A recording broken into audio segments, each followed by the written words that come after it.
Start کر دیا. اعوذ باللہ من الشیطان الرجیم بسم اللہ الرحمن الرحیم رب اشرح لی صدری ویسر لی امری واحلل عقدۃ من لسانی یفقہوا قولی. ہم لوگ اپنے سیشن کا آغاز کرتے ہیں.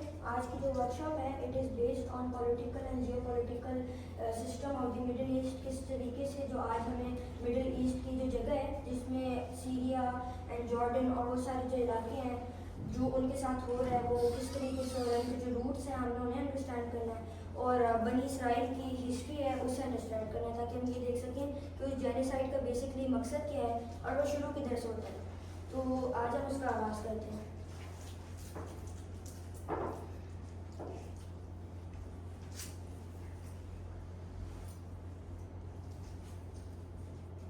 تو یہاں پہ ہمارے پاس 5 چیپٹرز آ جاتے ہیں. پہلے میں آپ لوگوں کو بتا دیتا ہوں کہ کون کون سی چیزیں ہم نے لرن کرنی ہیں 5 چیپٹرز میں, پھر ہم لوگ شروع کرتے ہیں ہسٹری کے انٹروڈکشن سے. تو یہاں پہ جو 5 چیپٹرز ہیں ان میں سے چیپٹر 1 آتا ہے جو بیسکلی اوریجنز آف بنی اسرائیل کے اوپر بات کرتے ہیں. چیپٹر 2 جو کہ کنگڈم ایرا کے اوپر بات کرتا ہے, یعنی داؤد علیہ السلام, یوشع بن نون علیہ السلام اور سلیمان علیہ السلام وغیرہ, جو کہ پیس والا دور ہوتا ہے. اور پھر ایگزائل اینڈ ایسپریشن کا دور جس کے اندر رومن امپائر, بیزنٹینین امپائر اور نیو اسیرین امپائر کے جیسے حملے ہوتے ہیں, جس کی وجہ سے پھر عمر ابن الخطاب تک جو ہے جو جیوز ہیں وہ جروسلم کے اندر نہیں انٹر ہو پاتے, انہیں ریسٹرکشن ہوتی ہے. اور پھر اس کے بعد ہم نے میڈیول جیوز کی بات کرنی ہے جس کے اندر اسلام بھی شامل ہے کہ اسلام کا کیا ایکسپینشن ہوتا ہے, اور تھوڑا بہت ہم کرسچینٹی اور اسلام کو بھی دیکھیں گے, لیکن ہم نے انہیں اتنا نہیں کریکٹ کرنا کیونکہ بیسکلی یہ ہے بنی اسرائیل کے اوپر, جوئش ہسٹری کے اوپر. اور باقی پھر ہم نے ان سب کو کنیکٹ کرنا ہے چیپٹر 5 سے جو کہ ماڈرن ایرا کے اوپر ہے, جو کہ ہمیں یہ بتائے گا, یہ کنیکٹ کروائے گا کہ آج کل کی جو کانفلکٹس ہیں بیسکلی ان کا آغاز کدھر سے ہوا, اور باقی جو بھی ان کی کنیکشن ہیں یا پھر بنی اسرائیل کی جتنی بھی کنیکشن ہیں ان کے بارے میں ہم نے سارے جو یہ 4 اسٹیجز ہیں ان سے انڈرسٹینڈ کرنا ہے 5th اسٹیج کو. تو ہم شروع کر لیتے ہیں. تو اب ہم شروع کریں گے ہسٹری سے کہ what basically is history. History جو چیز ہے نا وہ کیا ہے کہ it is some thing which is from the past, it totally depends on the past. اور یہاں پہ اب ایک پرابلی جو 2 چیزیں آتی ہیں نا سب سبجیکٹس آتے ہیں, وہ ایک تو ہے پری ہسٹری جو سب سے پہلے آئی تھی, اور اس کے بعد ہسٹری. پری ہسٹری جو تھی اس کے اندر کیا تھا کہ اس وقت ڈاکیومنٹیشن نہیں تھی, یعنی اس وقت رائٹنگ سسٹم نہیں آیا تھا.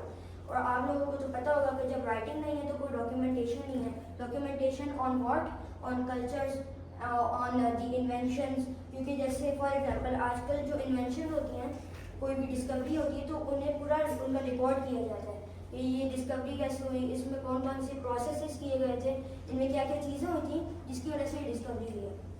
تو اسی طریقے سے پرانے زمانے میں بھی لوگوں نے انوینشن جو کی تھی, دریافت جو کی تھی چیز, وہ سب سے پہلے تھی رائٹنگ. رائٹنگ ادھر سے شروع ہوئی تھی بونس وغیرہ سے, اور جو اینیملس کی جو اسکن ہوتی ہے اس سے شروع ہوئی تھی, اور اس کے بعد ہسٹری شروع ہوتی ہے.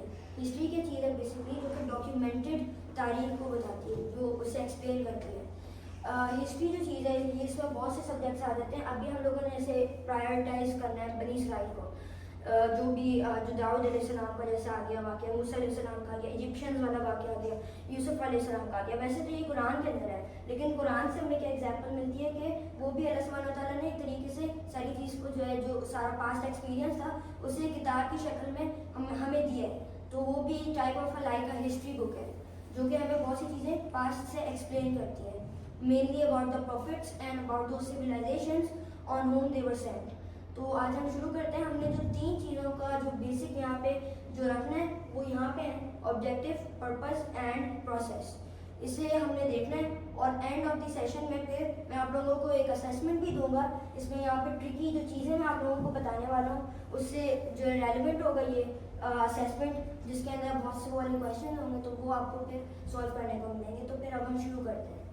تو ہسٹری جو ہے نا, اگر ایز اے مسلم ہم لوگ بات کریں پہلے تو کہ ہسٹری کیا چیز ہے, تو ویسے تو ہسٹری کے بہت سے میننگس نکل آتے ہیں کہ history is some thing which is like archaeological, which is some thing like a geologist kind of stuff, یا پھر اینتھروپولوجی وغیرہ ہے. یہ میں بھی آپ لوگوں کو پتہ ہو یا نہ پتہ ہو, یہ ہسٹری کے اندر یا آرکیولوجی کی فیلڈ کے اندر یہ بہت واسٹ اور براڈ ٹاپکس ہیں جو کہ کلچرز اور ان سب کے اوپر بات کرتے ہیں. تو خیر ہسٹری جو ہے نا, اگر ایز اے مسلم ہم دیکھیں تو یہ ایز اے آئیڈینٹی ہے ہماری اپنی, جو کہ ہمیں یہ یاد دلاتی ہے کہ مسلمان کون تھے, کدھر سے آئے تھے, اور ان کی جو حضرت آدم علیہ السلام سے پاسٹ پری ہسٹری شروع ہوتی آ رہی ہے.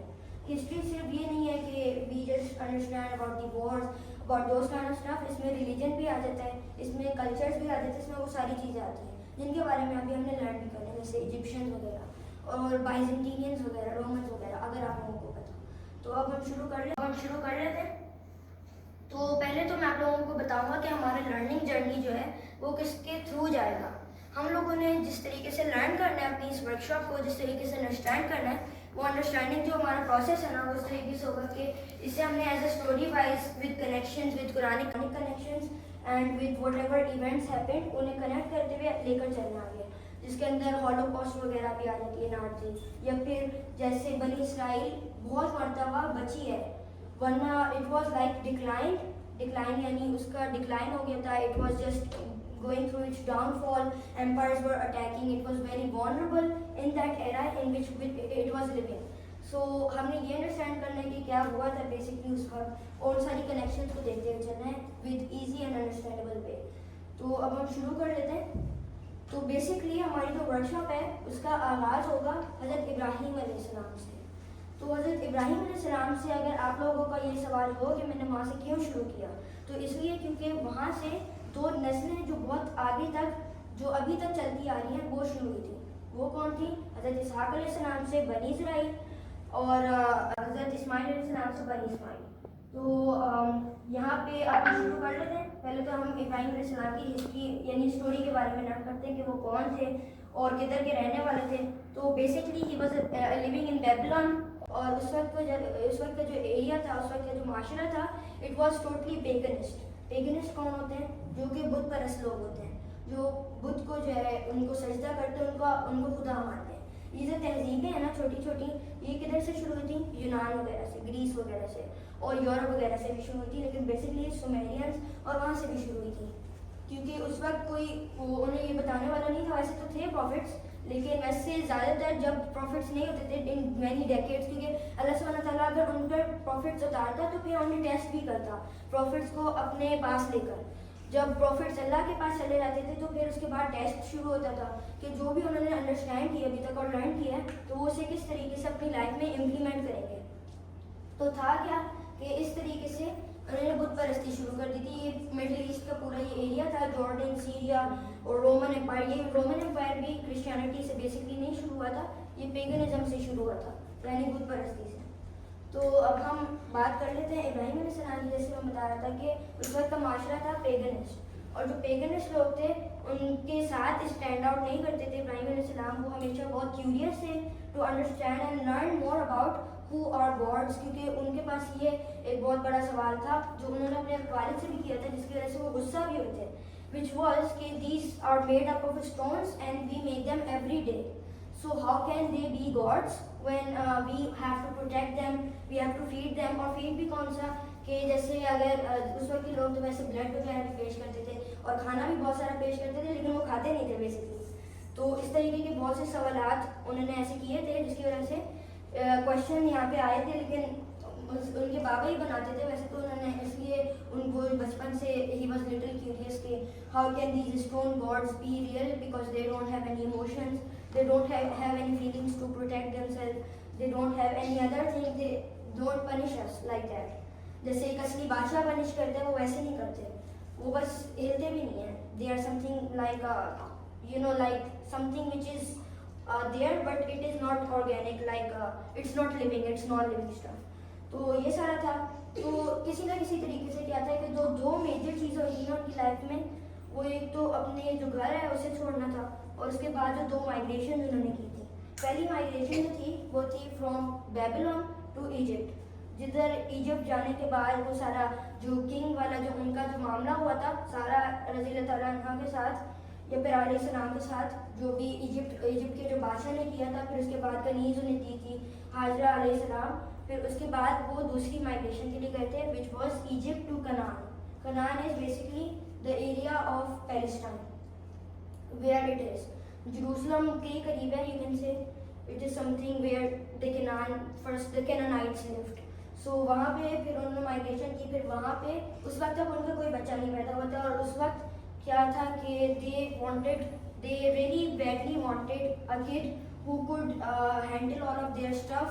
جو دعویٰ تھا وہ اسے ہینڈ اوور کریں, اسے اس میں دیں اور پلیٹ میں, اور پھر اس کے بعد وہ آگے اسی طریقے سے اسپریڈ آؤٹ کرے اس چیز کو.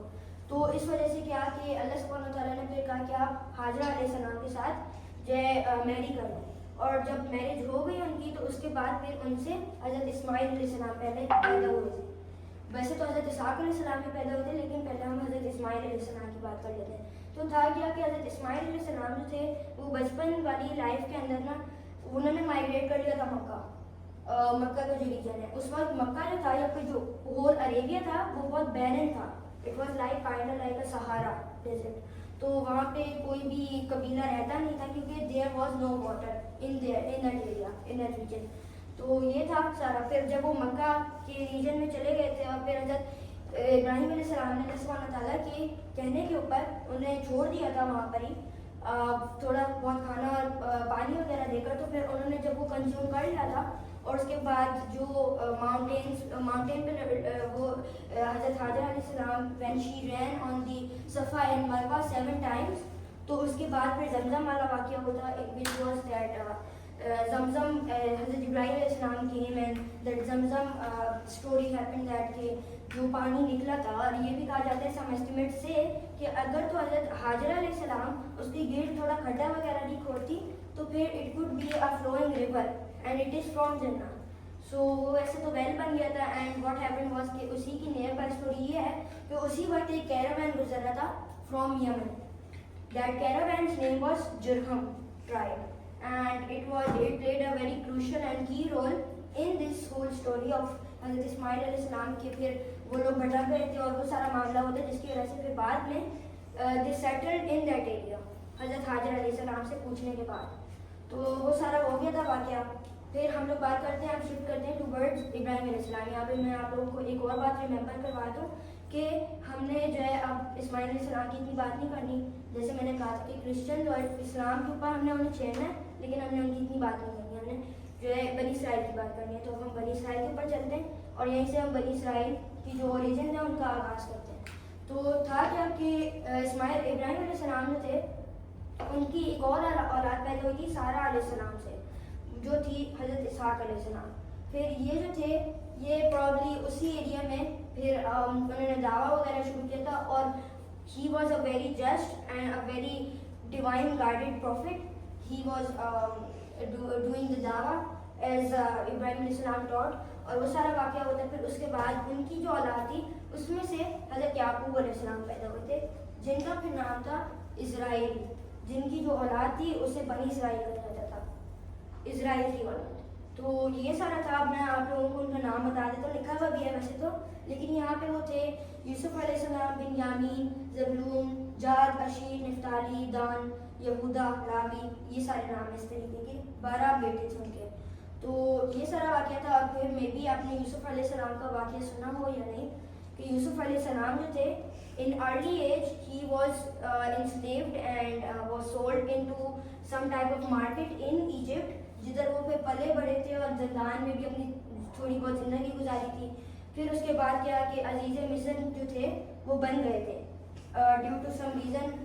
یہ کہا جاتا ہے کہ انہیں جو کنگ تھا اس وقت کا پرابلی ہز نیم واز آخناتون, جہاں تک میری ریسرچ ہوئی ہے, جن کے جو بیٹے تھے وہ کافی عظیم تھے. پھر جن کی ابھی قبر بھی ملی تھی بہت پہلے 1929 میں, ٹوٹن خامون. تو پرابلی انہی کے یہ تھے ٹوٹن خامون کے جو فادر تھے, probably he was Akhenaten. So what happen was کہ انہیں ایک خواب آیا تھا اور اس خواب کی تعبیر جو کاہن تھے, جو وہ اس وقت کا جو پیگنس جو ایجپٹ تھا اس کے اندر جو اس کے جو پیروکار ہوتے تھے نا, وہ ایک جیسے آج ہم لوگ نا فار ایگزامپل مسجد کے مولانا صاحب کے پاس جاتے ہیں, تو اس وقت جو ٹیمپل ہوتا تھا ان کا, اس وقت یہ وہاں پہ کاہن ہوتے تھے اور ان کے خداوند کا نام تھا آمون. اور زیادہ تر بادشاہوں کو بھی آمون الگ الگ کر کے نام پکارا جاتا تھا. آمون سے نام شروع ہوتا تھا ان کا, کیونکہ انہیں بھی خدائی کی ترجیح دی جاتی تھی کہ وہ بھی خداوند ہی ہے ایک طریقے سے. تو یہ سارا معاملہ تھا, لیکن ہم زیادہ اس کی بات نہیں کریں گے. اب ہم بات کرتے ہیں کہ تھا کیا کہ یوسف علیہ السلام جو تیز انداز کی زندگی گزارنے کے بعد پرابلی انہوں نے خواہ کی تعبیر دی تھی، جس کی وجہ سے پھر he became on high authority, he was posted on high authority and he became a very trusted leader. اور اس کے بعد اسلام بھی جو یکتا پرستی ہے یعنی اللہ سبحانہ تعالیٰ کو ماننا وہ ایجپٹ نے قبول کر لیا تھا، جس کے بعد پھر وہ جب لیڈر بن گئے تھے اور فیمن کے لیے بھی انہوں نے تیاری کر لی تھی، فیمن یعنی قحط سالی 7 سال کی جو انہیں بلیسنگ دی گئی تھی اس سے انہوں نے تیار کی تھی گندم وغیرہ، اور انہوں نے پھر اسٹور کر لیا تھا. اور 7 سال کے بعد جب گندم بند ہو گئی تھی آنا اور وہ سارا معاملہ ہوتا ہے قحط سالی، اگر آپ لوگوں کو پتہ ہے، تو اس کی وجہ سے پھر فیمن آ گیا تھا. اور یہ صرف ایجپٹ میں نہیں آیا تھا، اس کے ارد گرد اور بھی امپائرز میں آیا تھا جو کہ انہیں افیکٹ کر رہا تھا، جس کی وجہ سے وہ ایجپٹ کی آباد گزار یعنی ویسل اسٹیٹ بن گئی تھی. ویسل اسٹیٹ کا میں آپ لوگوں کو بتا دیتا ہوں. ہوتا یہ ہے کہ ویسل اسٹیٹ کیا ہوتی ہے کہ جو ٹیکس وغیرہ دیتی ہے، جو پاورفل امپائر ہوتی ہے اس ریجن میں اسے ٹیکسز دیتی ہے، اسے پے کرتی ہے اور اس سے اپنا فرینڈ بنانے کی کوشش کرتی ہے، تو اور پھر ان سے بھی چیزیں وصول کرتی ہے. تو اس طریقے سے تھا. تو اسی کے بیچ میں پھر حضرت یوسف علیہ السلام جو تھے انہوں نے جو ہے نا انہیں اپنی جو فیملی ہے کنعان سے انہیں بلوا لیا تھا. اور پھر آپ سمجھیں کہ کچھ جنریشنز تک ان کی جو فیملی ہے وہ یہیں رہی تھی. جب یوسف علیہ السلام اور ان کی جو فیملی ہے وہ چلی گئی تھی، پھر جب بنی اسرائیل آ گئے تھے جو باقی جو اور اولادیں پیدا ہوئی تھیں ان میں سے، تو تھا کیا کہ وہ جو جنریشن تھی وہ جب آ گئی تھی تو پھر اس کے بعد ایک نیا فیرو آیا تھا. ویسے تو میں اس کا نام نہیں لوں گا، it is quite hard, I can only say him فرعون، جو کہ ٹائرنٹ تھا. بہت ٹائرنٹ مینس کہ جو بہت زیادہ ٹارچر کرتا تھا جو بنی اسرائیل ہے اسے، اور اس کے بعد جو خواب آئے تھے اس کی وجہ سے اس نے جینوسائڈ بھی کیا تھا بنی اسرائیل کے اندر جو بیٹے پیدا ہوتے ہیں ان کا. تو یہ سارے معاملات ہوتے، جس کے بعد پھر حضرت موسیٰ علیہ السلام آئے تھے.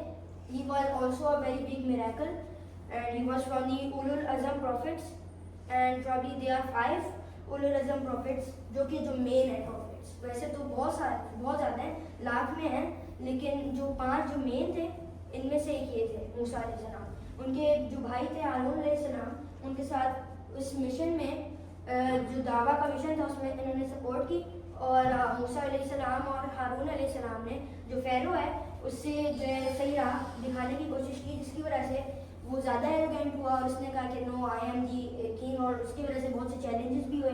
میں بھی آپ نے سنا سانپوں والا واقعہ، عصا والا واقعہ، جو اور بھی بہت سی چیز ہوئی تھی، لیکن جو بھی ہے.